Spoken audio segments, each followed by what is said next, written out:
नमस्कार दोस्तों, GR learning study point में आपका एक बार पुनः स्वागत है। तो दोस्तों आज हम बात करेंगे कंप्यूटर का सामान्य परिचय। तो कंप्यूटर के सामान्य परिचय में दोस्तों हम बात करने जा रहे हैं। कंप्यूटर एक इलेक्ट्रॉनिक मशीन है जो गणना करने का कार्य करता है। कंप्यूटर क्या करता है? गणना करता है। और कंप्यूटर कैसी मशीन है? एक इलेक्ट्रॉनिक मशीन है। कंपटीशन के दौर में आजकल पूछा जाता है कंप्यूटर क्या है, तो कंप्यूटर आपको ऑप्शन में दिया होगा इलेक्ट्रॉनिक मशीन, यानी कंप्यूटर एक इलेक्ट्रॉनिक की मशीन है। उसके बाद कंप्यूटर का दूसरा प्रश्न इस लाइन से बनता है, तो यह बनेगा कंप्यूटर का मुख्य कार्य क्या होता है। तो कंप्यूटर का वो आपको ऑप्शन में यार कोई भी ऑप्शन में दिया होगा, चाहे पहला हो, दूसरा हो, तीसरा हो या चौथा हो, उसमें गणना करने का मुख्य कार्य करता है कंप्यूटर। कंप्यूटर यूजर द्वारा दिए गए इनपुट यानी डाटा। कंप्यूटर यूजर क्या देता है कंप्यूटर को यूजर देता है इनपुट। इनपुट पर प्रोग्राम यानी सॉफ्टवेयर की सहायता से प्रोसेसिंग करके आउटपुट प्रदान करता है। हम कंप्यूटर को क्या देते हैं? इनपुट। और सीपीयू से क्या होता है? प्रोग्राम सॉफ्टवेयर की सहायता से प्रोसेसिंग होता है। उसके बाद क्या होता है? उसके बाद आउटपुट यानी हमें आंकड़े प्रदान करता है कंप्यूटर के। इसके बाद हम बात करेंगे कंप्यूटर जो भाषा समझता है उसे बाइनरी कहते हैं। जैसे कि बाइनरी कौन कौन से शब्द है? बाइनरी 1 0 और एक बाइनरी है। और 0 का अर्थ होता है ऑफ और 1 का अर्थ होता है ऑन। इसे द्विधारी या बाइनरी भाषा भी कहा जाता है। उसके बाद हम बात करेंगे सीपीयू। सीपीयू की बात में करने से पहले सीपीयू की फुल फॉर्म हमें जानना अति आवश्यक है। तो सीपीयू की फुल फॉर्म होती है, सी का अर्थ होता है सेंट्रल, पी का अर्थ होता है प्रोसेसिंग और यू का अर्थ होता है यूनिट, यानी सेंट्रल प्रोसेसिंग यूनिट। इसे प्रोसेसर कहा जाता है। तो सीपीयू को हमने आगे यहाँ पर बात की थी, इसे प्रोग्राम या सॉफ्टवेयर या प्रोसेसर भी कहा जाता है। सीपीयू क्या होता है? सीपीयू कंप्यूटर का एक महत्वपूर्ण हिस्सा होता है, जिसे प्रोसेसर भी कहा जाता है। सीपीयू बॉक्स में लगी एक छोटी सी चिप या डिवाइस होती है। सीपीयू तो एक बड़ा बॉक्स होता है और उसके अंदर एक लगी छोटी सी चिप होती है, जिसे सीपीयू कहा जाता है, यानी सेंट्रल प्रोसेसिंग मशीन। उसके बाद हम बात करेंगे दोस्तों इनपुट, यानी कंप्यूटर को यूजर क्या देता है? इनपुट देता है। इनपुट यानी डाटा। उसके बाद क्या होता है? सीपीयू से प्रोसेसिंग होता है। सीपीयू या प्रोग्राम या सॉफ्टवेयर भी इसे कहा जाता है। उसके बाद प्रोसेस होता है। प्रोसेस सीपीयू द्वारा होता है। उसके बाद आउटपुट यानी जो हमें आंकड़े या इंफॉर्मेशन सूचना प्राप्त होती है उसे आउटपुट कहा जाता है। मॉनिटर। इनपुट कौन कौन से होते हैं? माउस इनपुट है। आजकल के कंपटीशन में प्रश्न पूछा जाता है निम्न में से कौन सा एक इनपुट डिवाइस है, तो उसमें आपको जैसे कि आपको ध्यान रखना, mouse, keyboard, scanner, joystick, mic, webcam, ये इनपुट है यानी डाटा है। प्रोसेस सीपीयू यानी सेंट्रल प्रोसेसिंग मशीन यूनिट। और ये प्रोसेसर भी कहा जाता है, प्रोग्राम। उसके बाद हमें जो आंकड़े प्राप्त होते हैं उसे शिप आउटपुट यानी इंफॉर्मेशन सूचना भी कहा जाता है। आउटपुट कौन कौन से है? तो मॉनिटर और प्रिंटर एक आउटपुट है। उसके बाद हम बात करेंगे जो आपको नोट में लिखा हुआ है। नोट का अर्थ यही होता है महत्वपूर्ण। जो नोट में लिखा हुआ है आपको दिखाई दे रहा है, ये महत्वपूर्ण है। तो महत्वपूर्ण क्या है? तो हम देखते हैं कंप्यूटर आईपीओ सिद्धांत पर कार्य करता है।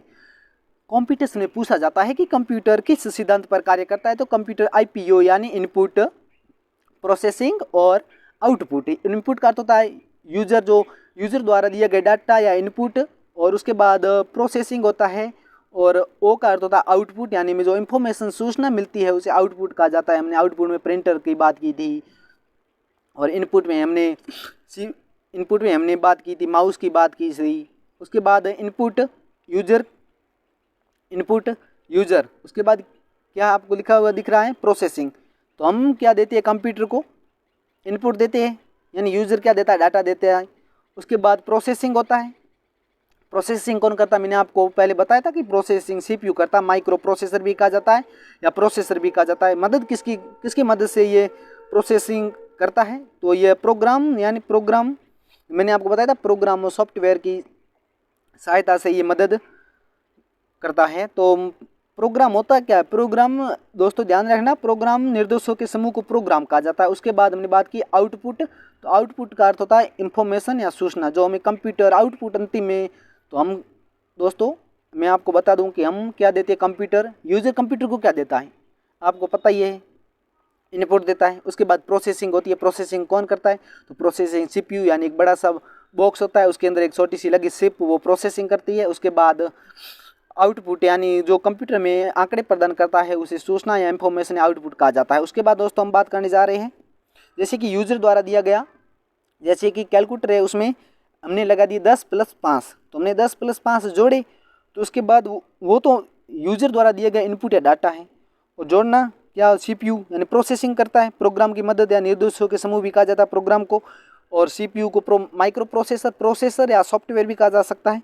उसके बाद आपको जो आउटपुट प्राप्त होता है यानी सूचना या इंफॉर्मेशन जो प्राप्त होती है उसे 15 प्राप्त होती है, यानी 10 और 5 यानी इनपुट यूजर द्वारा दिया गया इनपुट या डाटा जो हमें अंतिम रूप से जो हमें आंसर प्राप्त होता है उसे आंसर क्या होगा, इंफॉर्मेशन क्या होगी, आउटपुट क्या होगा, तो 15 होगा। उसके बाद हम बात करते हैं इन्फॉर्मेशन या आउटपुट या सूचना। इन्फॉर्मेशन का अर्थ होता है जो डाटा हम कंप्यूटर यूजर द्वारा दिया गया इनपुट या डाटा, उसके बाद प्रोसेसिंग होती है सीपीयू किसकी मदद से, प्रोग्राम यानी निर्देशों के समूह को प्रोग्राम कहा जाता है। सीपीयू यानी सेंट्रल प्रोसेसिंग यूनिट भी कहा जा सकता है उसकी फुल फॉर्म में, यानी इंफॉर्मेशन सूचना डाटा पर प्रोसेसिंग करने पर प्राप्त परिणाम को इंफॉर्मेशन कहा जाता है जिस पर निर्णय लिया जा सकता है। उसके बाद हम दोस्तों बात कर रहे हैं आईपीओ। आई का अर्थ है इनपुट या डाटा, पी का अर्थ है प्रोसेसिंग, जो हमने बात पहले की थी कंप्यूटर किस सिद्धांत पर कार्य करता है, तो आईपीओ। उसके बाद है ओ यानी आउटपुट सूचना। तो उसके बाद दोस्तों हम बात करेंगे डाटा। तो डाटा एक कसे आंकड़ों या तथ्यों को कहा जाता है डाटा जिस पर निर्णय नहीं लिया जा सकता। तो दोस्तों जैसे कि मैंने आपको बताया था 10 और 10 + 5 कितने होते हैं, 15 होते हैं। तो दोस्तों तो तब तक में यानी हमने इनपुट दिया यानी डाटा दिया यूजर द्वारा दिया गया डाटा, तो हमें आंकड़े तो पूर्ण रूप से यानी प्राप्त नहीं हो रहे, तो उसमें निर्णय नहीं ले सकते कि 10 और 5 कितने हो सकते हैं। तो उसके बाद प्रोसेसिंग होता है सीपीयू द्वारा, या उसकी मदद कौन करता है, प्रोग्राम यानी प्रोग्राम मदद करता है। उसके बाद इंफॉर्मेशन यानी आउटपुट में जो प्रदान होता है प्रोसेस किया गया डाटा उसे आउटपुट कहा जा सकता है दोस्तों। उसके बाद दोस्तों हम बात करेंगे कंप्यूटर का सामान्य परिचय में कंप्यूटर शब्द की उत्पत्ति। कंप्यूटर शब्द की उत्पत्ति अंग्रेजी या लैटिन, अंग्रेजी और लैटिन एक ही है। तो कंप्यूटर शब्द की उत्पत्ति अंग्रेजी भाषा के कंप्यूटर शब्द से हुई है जिसका अर्थ होता है गणना करना। तो दोस्तों मैंने आपको पहले फर्स्ट पार्ट में मैंने आपको बताया था कि कंप्यूटर क्या करता है, इलेक्ट्रॉनिक मशीन है जो कि गणना करने का कार्य करता है, यानी यूजर द्वारा दिया गया इनपुट, उसके बाद प्रोसेसिंग होता है, उसके बाद जो हमें इंफॉर्मेशन प्राप्त होती है उसे जो हमें आउट प्रोसेसिंग द्वारा हमें इंफॉर्मेशन प्राप्त होती है उसे आउटपुट भी कहा जा सकता है। तो कंप्यूटर का सामान्य अर्थ होता है गणना करना, कंप्यूटर का अर्थ गणना करने वाला यंत्र। तो दोस्तों आज हमने कंप्यूटर के बारे में महत्वपूर्ण बातें जानी है। सामान्य परिचय में इतना ही। कंप्यूटर जैसे कि कंप्यूटर इलेक्ट्रॉनिक मशीन है, तो दोस्तों ये महत्वपूर्ण है। कंप्यूटर इलेक्ट्रॉनिक मशीन है, कंप्यूटर किस सिद्धांत पर कार्य करता है, आईपीओ यानी इनपुट, ओ का अर्थ होता है आईपी का अर्थ होता है प्रोसेसिंग, और ओ का होता है आउटपुट। उसके बाद हमने बात की थी कंप्यूटर कौन सी भाषा समझता है, तो कंप्यूटर बाइनरी या द्विधारी, जैसे कि बाइनरी अंक कौन से 0 और 1, 0 का अर्थ होता है ऑफ और 1 का अर्थ होता है ऑन। उसके बाद दोस्तों हमने बात की थी आई के यानी इनपुट, यूजर द्वारा दिया गया इनपुट। उसके बाद प्रोसेसिंग होता है, प्रोसेसिंग किसकी सहायता से होता है, प्रोसेसिंग होता है सीपीयू की सहायता से, यानी सीपीयू प्रोसेसिंग करता है, उसे प्रोसेसर या उसे सॉफ्टवेयर भी कहा जा सकता है। उसके बाद उसकी मदद कौन करता है, सीपीयू की मदद कौन करता है, तो मदद करता है प्रोग्राम। उसके बाद दोस्तों हम बात कर रहे हैं उसके बाद हमें जो प्राप्त होता है आंकड़ा यानी सूचना, जो हमें इंफॉर्मेशन प्राप्त होती है उसे आउटपुट भी कहा जा सकता है। तो दोस्तों तो आपके लिए ये वीडियो महत्वपूर्ण होने वाला है। मैं घनश्याम पुनर, तो मिलते हैं अगली वीडियो में, तब तक के लिए बने रहिए, धन्यवाद।